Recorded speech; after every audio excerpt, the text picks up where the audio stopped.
Hello guys, welcome. In this video tutorial, we will learn how to create a hyperlink in Microsoft Excel. Let us begin. In first step, click into the target cell as usual, navigate to Insert tab, go to Link.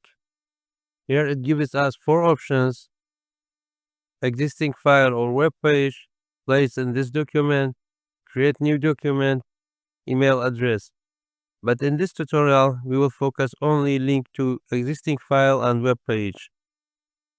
Here you can browse for your file. I have my file here. I will choose ChatGPT and then OK. Now existing file is hyperlinked. Click here and the file will open.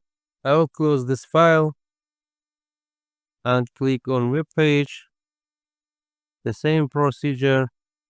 Insert, link. I will write my YouTube channel address here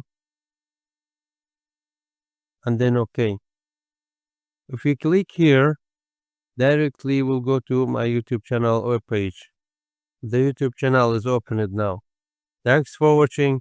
I hope you found this video to be helpful. For more daily tips and tricks, subscribe us and don't forget to like the video.